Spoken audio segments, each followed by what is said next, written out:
China ചെയ്യുന്ന ഈ നല്ല കാര്യം നാളെ മോദി ചെയ്താൽ അത് ഇന്ത്യയിൽ ബ്രാഹ്മണിക്കൽ ഹെജ്മണിയാകും. അതെ, കോവിഡ് എന്ന പാൻഡമിക്കിന് ശേഷം ചൈനയിൽ ഷീ ജിൻപിങ് തന്നെ നേരിട്ട് മുൻകൈയെടുത്ത് നടപ്പിലാക്കിയ ഒരു കാര്യമുണ്ട്. അവിടെ സ്കൂളിലെ കുട്ടികൾക്ക് പുസ്തകമായാലും ടാബ്ലറ്റ് ആയാലും ലാപ്ടോപ്പ് ആയാലും ഇത്ര ദൂരെ വയ്ക്കണം.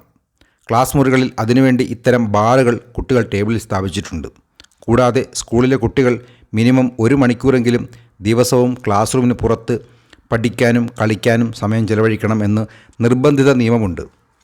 18 വയസ്സിൽ താഴെയുള്ളവർക്ക് വീഡിയോ ഗെയിം കളിക്കുന്നതിന് സർക്കാരിൻ്റെ തന്നെ നിയന്ത്രണമുണ്ട്.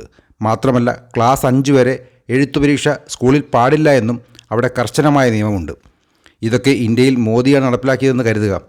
അയ്യോ, മോദി കുട്ടികളുടെ കഴുത്തിൽ ബാർ ഫിറ്റ് ചെയ്തവരെ കൊല്ലാൻ നോക്കുന്നേ, കഴുത്തൊടിക്കുന്നേ, പുറത്ത് പഠിക്കാൻ വിട്ട് പഴയ ഗുരുകുല സമ്പ്രദായം കൊണ്ടുവരാൻ ശ്രമിക്കുന്നേ, കുട്ടികളുടെ സ്വകാര്യതയിൽ കടന്നു കയറുന്നേ എന്നൊക്കെ നിലവിളിച്ചുകൊണ്ട് ഇവിടെ ഫാസിസമാണെന്ന് പറഞ്ഞ് സമരം തുടങ്ങിയേനെ. 2016 മറ്റോ ആണ് പോൺ വീഡിയോ സൈറ്റുകൾക്ക് മോദി നിയന്ത്രണം കൊണ്ടുവന്നപ്പോൾ പോലും എന്തായിരുന്നു ഇവിടെ പുകല് ഓർമ്മയുണ്ടാകും. സ്വകാര്യതയിൽ കടന്നു കയറുന്നു മോദി എന്നായിരുന്നു അന്നും ഇടതുപക്ഷ ബുദ്ധിജീവികൾ പറഞ്ഞത്. അപ്പോഴാണ് വീഡിയോ ഗെയിമുകൾ നിയന്ത്രിച്ചുകൊണ്ട് കുട്ടികളെ കർശനമായി ക്ലാസ് റൂമിന് പുറത്തു വെച്ച് പഠിപ്പിക്കണമെന്ന് മോദി ഒരു ഓർഡർ കൊണ്ടുവന്നാൽ എന്തായിരിക്കും സംഭവിക്കുക? പക്ഷേ ചൈനയിൽ ഒരു എതിർപ്പുമില്ല. കാരണം അവിടെ കമ്മ്യൂണിസ്റ്റ് ഫാസിസം ആയതുകൊണ്ടല്ല, ഇത് അവരുടെ കുട്ടികളുടെ ഭാവിക്ക് വേണ്ടിയുള്ളതാണ്.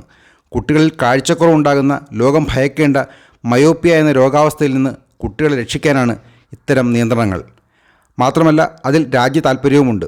അതുകൊണ്ട് തന്നെ അവിടുത്തെ ജനങ്ങൾ സർക്കാരിൻ്റെ തീരുമാനത്തെ പിന്തുണയ്ക്കുന്നു. ഇവിടെയാണെങ്കിൽ രാജ്യ താൽപ്പര്യമുണ്ടെന്ന് മനസ്സിലാക്കിയാൽ പിന്നെ ഫാസിസം തന്നെ, സമരത്തിന് ഒരു പരിധിയും ഉണ്ടാകില്ല. അന്താരാഷ്ട്ര പഠനങ്ങൾ പ്രകാരം 2050 ആകുമ്പോഴേക്കും 50% കുട്ടികൾക്ക് ലോകത്താകെ കാഴ്ചക്കുറവ് കാരണം കണ്ണട വയ്ക്കേണ്ടി വരുന്ന സ്ഥിതിയിലേക്കാണ് ലോകത്തിൻ്റെ പോക്കെന്നാണ് തെളിയിക്കുന്നത്. ഓരോ രാജ്യങ്ങളും അതിൽ നിന്ന് തങ്ങളുടെ വരും തലമുറയെ സംരക്ഷിച്ചുകൊണ്ട് പോകാനാണ് ഇത്തരം പ്രിക്കോഷനുകൾ എടുക്കുന്നത്. 1969 അലാസ്കയിൽ ഒരു പഠനം നടക്കുന്നതുവരെ കുട്ടികൾക്ക് കാഴ്ചക്കുറവ് മൂലം കണ്ണട വയ്ക്കേണ്ടി വരുന്നത് കേവലം ജനിതകമായ കാരണങ്ങൾ കൊണ്ട് മാത്രമെന്നാണ് ലോകം കരുതിയിരുന്നത്. അതായത് അച്ഛന് കണ്ണട ഉണ്ടെങ്കിൽ മകന്, എങ്കിൽ ചെറുമകന്, അങ്ങനെ. എന്നാൽ അലാസ്കയിലെ ഒരു ഗോത്രവർഗത്തിൽ നടത്തിയ റിസർച്ചിൽ 50 വയസ്സിൽ കൂടുതലുള്ള ഒരാളിൽ പോലും മയോപ്പിയ എന്ന ഭാഗിക അന്ധത കണ്ടെത്താൻ കഴിയാതിരിക്കെ അവിടുത്തെ തന്നെ കുട്ടികളുടെയും കൗമാരക്കാരുടെയും ഇടയിൽ 50% പേർക്ക് മയോപ്പിയ ബാധിക്കുന്നതായും കണ്ടെത്താൻ കഴിഞ്ഞു.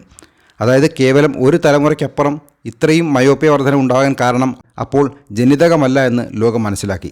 അതിൻ്റെ കാരണമെന്നത് പടിഞ്ഞാറൻ രാജ്യങ്ങളുടെ ജീവിത രീതിയിലേക്ക് യുവാക്കളും കുട്ടികളും മാറുന്നതുകൊണ്ടും കുട്ടികൾ കൂടുതൽ പേർ സ്കൂളിൽ പോകാനും പഠിക്കാനും തുടങ്ങിയതുമാണ് കാരണമെന്ന് മനസ്സിലാക്കി. അങ്ങനെയാണ് നിയർ വർക്ക് തിയറി എന്നതിലേക്ക് ലോകത്തിന് ശ്രദ്ധ മാറിയത്. അതായത് കൂടുതൽ അടുത്തു വച്ച് പുസ്തകങ്ങൾ വായിക്കുന്ന, കണ്ണിന് കൂടുതൽ ആയാസം തരുന്ന ജോലികൾ ചെയ്യുന്ന, അടുത്തിരുന്ന് സിനിമയും ടിവിയും കാണുന്ന, കമ്പ്യൂട്ടർ ഉപയോഗിക്കുന്ന, ഇന്നത്തെ കാലത്ത് കൂടുതൽ നേരം മൊബൈൽ ഫോണും ടാബ്ലറ്റും ഉപയോഗിക്കുന്ന കുട്ടികൾക്ക് ഭാഗികമായി അന്ധത ബാധിച്ച് കണ്ണട വെക്കേണ്ടി വരുന്നു എന്നതാണ് നിയർ വർക്ക് തിയറി. അതിനുള്ള തിരുത്തലുകളും ലോകം തുടങ്ങി. അതുകൊണ്ടാണ് കുട്ടിക്കാലം മുതൽ അച്ഛനും അമ്മയും അടുത്തിരുന്ന് ടി വി കാണരുതെന്ന് നമ്മളെ പറഞ്ഞു പഠിപ്പിച്ചത്. ചൈന കുട്ടികൾക്ക് സ്കൂളിലെ ടേബിളിൽ ബാർ കൊണ്ട് നിയന്ത്രണം വെച്ചു തുടങ്ങിയതും അതുകൊണ്ടാണ്. അതായത് രാജ്യം പുരോഗമിക്കും തോറും മയോപ്പിയ എന്ന അസുഖം വരുന്നവരുടെ എണ്ണവും കൂടും. തീരെ വികസിക്കാത്ത പാവപ്പെട്ട രാജ്യങ്ങളിൽ ജനങ്ങളെ വളരെ കുറച്ചാണ് മയോപ്പിയ ബാധിക്കുന്നത്. കാരണം മൊബൈൽ, കമ്പ്യൂട്ടർ ഉപയോഗം, പുതിയ വിദ്യാഭ്യാസ രീതികൾ, വീഡിയോ ഗെയിം ഒക്കെ തന്നെ ഈ വികസിത രാജ്യങ്ങളാണുള്ളത്. അതുകൊണ്ടാണ് ചൈനയിൽ അത്തരം നിയന്ത്രണങ്ങൾ ഗവൺമെൻറ് തന്നെ കൊണ്ടുവന്നത്. 2008 ഓസ്ട്രേലിയയിൽ നടത്തിയ പഠനങ്ങളിൽ നിന്ന് മനസ്സിലായത് ഒരു തവണ തുടർച്ചയായി കണ്ണിന് ആയാസം കൊടുക്കുന്ന രീതിയിൽ ജോലിയും പഠനവും ചെയ്യുന്നവർക്കാണ് കണ്ണട വയ്ക്കേണ്ടി വരുന്നതിൻ്റെ എണ്ണം കൂടുന്നതെന്നാണ്. അതുകൊണ്ട് തന്നെ അടുത്തിരുന്ന് ജോലി ചെയ്യേണ്ടി വരുന്നവർ, പഠിക്കേണ്ടി വരുന്നവർ ഇടയ്ക്കിടെ കണ്ണുകൾക്ക് റെസ്റ്റ് കൊടുക്കുക എന്നതിലേക്ക് ലോകം മാറി. 2015 സ്റ്റാൻഡേർഡ് പഠനം പ്രകാരം 1 മണിക്കൂർ അധികം കണ്ണുകൾക്ക് ആയാസം കൊടുക്കുന്ന ജോലി ചെയ്താൽ അത് മയോപ്പിയ ഉണ്ടാകാൻ 2% അധികം സാധ്യത നൽകുന്നുവെന്നായിരുന്നു പഠനം. എന്നാൽ ഇതേ സമയം ലോകത്ത് പാരലായി മറ്റെന്തെങ്കിലും കാരണമുണ്ടോ മയോപ്പിയയ്ക്ക് എന്നുള്ള പഠനവും നടക്കുന്നുണ്ടായിരുന്നു.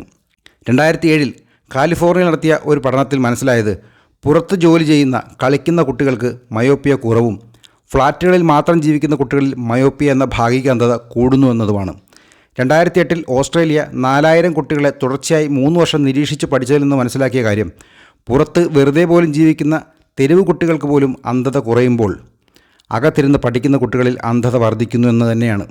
2008 മുതൽ 2015 വരെ തായ്വാനിൽ ഗവൺമെൻറ് നടത്തിയ ടിയാൻ T20 എന്ന പ്രോഗ്രാം പ്രകാരം കുട്ടികൾ നിർബന്ധമായും ദിവസവും 2 മണിക്കൂർ ക്ലാസ്സിന് പുറത്തിരുന്ന് പഠിക്കാനും കളിക്കാനും സമയം ചെലവഴിക്കണം എന്ന ഒരു പൈലറ്റ് പ്രോഗ്രാം നടത്തി നോക്കി.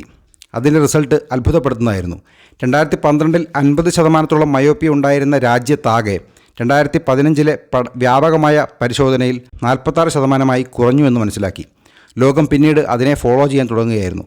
അതിനെക്കുറിച്ച് കൂടുതൽ മനസ്സിലാക്കുമ്പോഴാണ് സൂര്യപ്രകാശത്തിൽ നിന്ന് കണ്ണിന് ലഭിക്കുന്ന ഡോപ്പമിനാണ് കണ്ണിനെ സഹായിക്കുന്നതെന്ന് മുമ്പ് തന്നെ എല്ലാവർക്കും അറിയാം. എങ്കിലും വീടുകളിൽ, ക്ലാസ് റൂമുകളിൽ, ഓഫീസുകളിലൊക്കെ ഇരിക്കുമ്പോൾ സാധാരണ ലൈറ്റുകളിൽ നിന്ന് നമ്മുടെ കണ്ണുകൾക്ക് ലഭിക്കുന്ന ലക്സ് ലെവൽ എന്നത് കേവലം 500 മുതൽ 1000 വരെ മാത്രമാണെങ്കിൽ സൂര്യപ്രകാശത്തിൽ നിന്ന് നമ്മുടെ കണ്ണുകൾക്ക് ലഭിക്കുന്നത് 10,000 ലക്സാണ്. ലക്സ് എന്നത് പ്രകാശം അളക്കുന്ന യൂണിറ്റാണെന്ന് അറിയാമല്ലോ.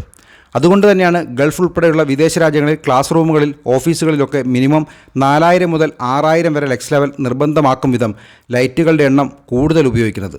പക്ഷേ ഊർജ്ജ ഉപയോഗത്തിലെ കൂടുതൽ ചെലവും പരിസ്ഥിതിക്ക് സംഭവിക്കുന്ന ദോഷവും ക്ലാസ് റൂമിലും ഓഫീസ് റൂമിലും അനുഭവിക്കേണ്ടി വരുന്ന ചൂടും കാരണം ഭാരതം ഈ മേഖലയിൽ വിജയിക്കാൻ ബുദ്ധിമുട്ടാണ് എന്നതാണ് വസ്തുത. ഏറ്റവും പ്രധാനം ഇന്ധന ഉപയോഗത്തിലെ വർധനവ് തന്നെ.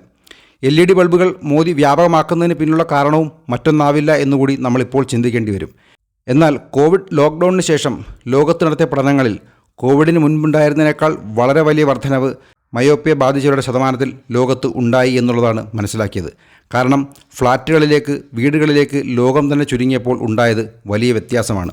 ഇങ്ങനെ പോയാൽ ലോകത്ത് പകുതി പേരും ഭാഗിക അന്ധതയിലേക്കും പിന്നീട് കണ്ണട, പിന്നീട് പൂർണ്ണ അന്ധതയിലേക്കും പോകും എന്ന് മനസ്സിലാക്കി. അതിനെ മുതലെടുക്കാൻ പുതിയ laser therapy, contact lens, surgery തുടങ്ങിയ ബിസിനസ്സുകളും വരും. അതുകൊണ്ടാണ് കുട്ടികളെ നിർബന്ധമായും സ്കൂൾ സമയത്ത് തന്നെ 1 മണിക്കൂറിൽ കൂടുതൽ ക്ലാസ്സിന് പുറത്തു വച്ച് പഠിപ്പിക്കണമെന്നും കളിക്കാൻ കൂടുതൽ സമയം നൽകണമെന്നുമുള്ള തീരുമാനം ചൈനയും സിംഗപ്പൂരും ഉൾപ്പെടെ പല രാജ്യങ്ങളും എടുത്തത്. കാരണം ചൈനയിൽ അവരുടെ വ്യോമസേനയിൽ ജോലി ചെയ്യാൻ ഏറ്റവും ഉയർന്ന കാഴ്ചശക്തി നിർബന്ധമാണ്. 40 വർഷങ്ങൾക്കപ്പുറം അവരുടെ വ്യോമസേനയിലേക്ക് നല്ല കാഴ്ചശക്തിയിലുള്ള കുട്ടികളെ, യുവാക്കളെ ലഭിക്കില്ല എന്നും മനസ്സിലാക്കിയാണ് ചൈന ഇത്തരം നിയന്ത്രണങ്ങൾ കർശനമായി ഏർപ്പെടുത്തുന്നത്.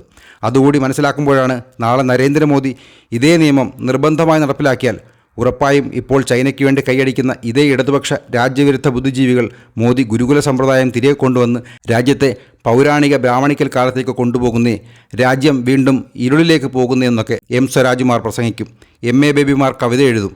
കാരണം ലോകമാകെയുള്ള ഭാരതവിരുദ്ധ ശക്തികളുടെ താൽപ്പര്യം നാളെ ലോകത്തെ തന്നെ നയിക്കാൻ കെൽപ്പുള്ള ഭാരതത്തിലെ കുട്ടികളുടെ ആരോഗ്യം നശിപ്പിക്കുക എന്നതാണ്. അതുകൊണ്ടാണ് ഭാരതത്തിൻ്റെ സംസ്കാരം നിലനിർത്തിയുള്ള വികസനത്തിന് വേണ്ടി നരേന്ദ്രമോദി പ്രത്യേകം ശ്രദ്ധ വയ്ക്കുന്നതും. എന്നാൽ അതേസമയം രാജ്യവിരുദ്ധർക്ക് വേണ്ടി പ്രതിപക്ഷം അതിന് തടസ്സം നിൽക്കുന്നതും. മോദി ആരോഗ്യം സംരക്ഷിക്കാൻ യോഗയെക്കുറിച്ച് പറയുമ്പോൾ അയ്യോ കാവ്യവൽക്കരണം എന്ന് പറഞ്ഞ് അതിനെ വിമർശിക്കുന്ന ഇടതുപക്ഷ ബുദ്ധിജീവികൾ കഞ്ചാവ് ഉപയോഗിച്ചാൽ എന്താണ് കുഴപ്പമെന്ന് തിരികെ ചോദിക്കും. മോദി പോൺ സൈറ്റുകൾ നിരോധിച്ചാൽ അയ്യോ സ്വകാര്യതയിലേക്ക് കടന്നു കയറുന്നതെന്ന് ഇവർ പറയും. രാജ്യത്തെ നയിക്കുന്ന അല്ലെങ്കിൽ നമ്മളെ നയിക്കണമെന്ന് നമ്മൾ വിശ്വസിക്കുന്ന നേതാക്കളുടെ ഉദ്ദേശം എന്താണെന്ന് മനസ്സിലാക്കി വേണം ഓരോ പൗരന്മാരും ദേശീയ താൽപ്പര്യം മുൻനിർത്തി തീരുമാനങ്ങളെടുക്കാൻ. അല്ലെങ്കിൽ നിങ്ങൾക്ക് തന്നെ താങ്ങാകാൻ നാളെ നിങ്ങളുടെ കുട്ടികൾക്ക് പോലും കഴിയാതെ വരും. ദേശീയ താൽപ്പര്യങ്ങൾ മുൻനിർത്തി വിവിധ വിഷയത്തിൽ സത്യം മനസ്സിലാക്കി രാജ്യത്തിനൊപ്പം നിൽക്കാൻ ഓരോ ഭാരതീയനും ശ്രമിച്ചുകൊണ്ടേയിരിക്കണം. അത് നിങ്ങളുടെ ഉത്തരവാദിത്തമാണ്. ജാഗ്രത, ജാഗ്രത.